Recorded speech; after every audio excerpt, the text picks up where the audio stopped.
पारस ले कोई लोहा, इसको छुएगा तो सोना बन जाएगा। कहने लगा मैं नहीं लेता, मैंने आप आए थे मेहमान, मेरे अतिथि, मेरे भगवान, मेरे से जैसी सेवा बनी, चटनी रोटी खुआ सका मैंने सेवा करी, ये मेरा फर्ज था, इसका किराया तो नहीं लेता मैं। लेकिन वो साधु कहने लगा कि पारस में रख के जा रहा हूं, तेरे को जरूरत पड़ेगी, तेरे पास खाने के लिए दाने नहीं है। तो रविदास थे। रविदास तभी बनते हैं, कबीर तभी बनते हैं जब एक सबसे अलग बात करते हैं।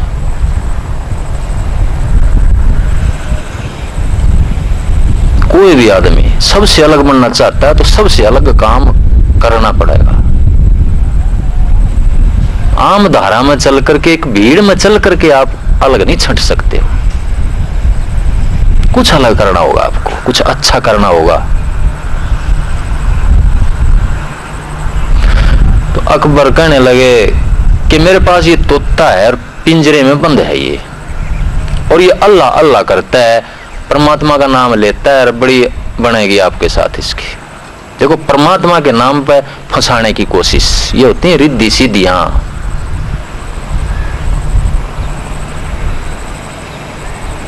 सोने का पिंजरा, उसमें तोता।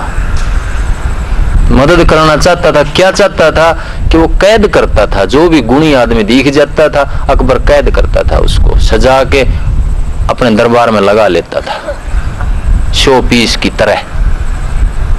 9 रत्न रखता था अपने दरबार में। कोई संगीत का धनी है, कोई गुण का धनी है,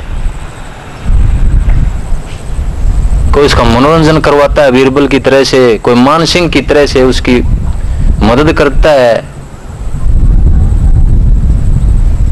तो सियाना इतना था, दूध राजपूतनी का पिया था, शादी हिंदू औरत से करी थी, अव्वल सियाना आदमी था, इसलिए वो यहां ठहर गया और विस्तार कर दिया इस्लाम का बहुत भारी।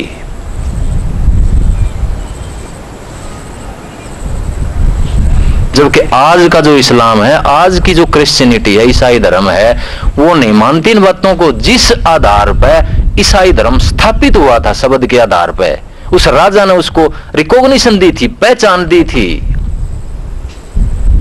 इसी तरह से जिस शब्द के आधार पर संत आए, सूफी संत, और इस्लाम की जड़ धरती में गाड़ दी उसने।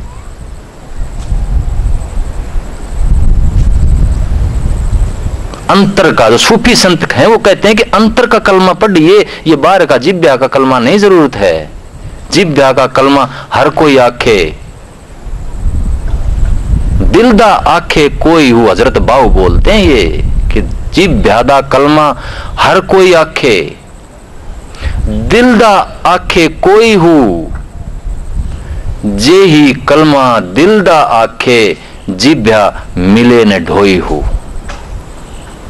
जो अंतर का, उस दिल का कलमा जो पढ़ता है, फिर वहां जीव की और शब्दों की पहुंच नहीं रहती। ये तो वाचो निवर्तनते, उपनिषद कहता है कि जहां जबान थक जाती है, गिर जाती है, जीभ मर जाती है, आंखें चढ़ जाती हैं।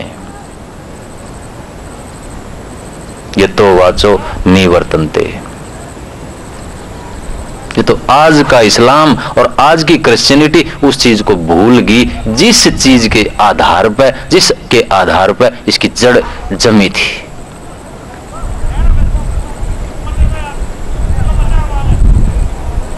आज उस चीज को नहीं। लेकिन जब अंतर में जाते हैं तो सारी चीज एक ही मिलती है, कोई अलग नहीं है। वो आत्मा, वो विराट स्वरूप जो श्रीमद् भगवद गीता में कृष्ण महाराज ने अर्जुन को दिखाया था कि वो एक ही तत्व है, वो ही तत्व सारी संसार की रचना करता है और अपने टाइम पर आकर के वो ही सारी रचना को खा जाता है, खत्म कर देता है, लय प्रलय आ जाती है।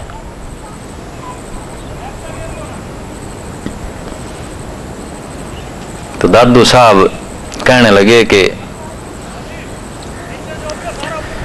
ये आपका जो तोता है ये मुझे नहीं चाहिए। कि क्यों?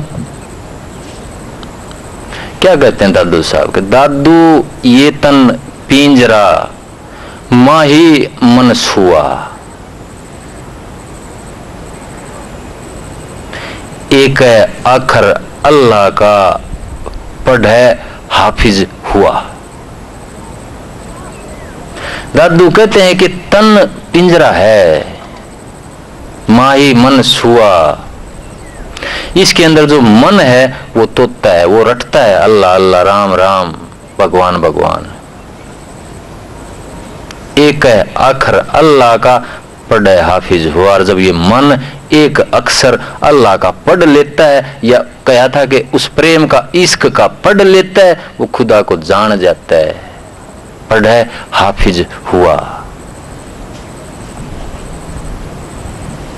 मैं इसको व्यावहारिक धर्म बोलता हूं, प्यार बोलता हूं, प्रेम बोलता हूं, जो हमारी पकड़ में है। जो खुदा हमारी पकड़ में है वो प्रेम के रूप में है, कोई और चीज नहीं है। और उस सीढ़ी को जो आदमी पकड़ गया है वो शब्द रूप कोई पकड़ लेगा, फिर नाद्य रूप कोई पकड़ लेगा, और वो अनादि में, उस असीम में, अनासवान में, इम्पेरिसेबल में पहुंच जाएगा, इम्यूटेबल में पहुंच जाएगा, अपरिवर्तनीय स्थान पे, जो बदलता नहीं। लेकिन सारी सृष्टि चारों तरफ बदलती हुई घूम रही है, उसके चारों तरफ खुट्टा गड़ा हुआ है, वो नहीं बदलता, वो धुरी है, वो नहीं बदलती, लेकिन चारों तरफ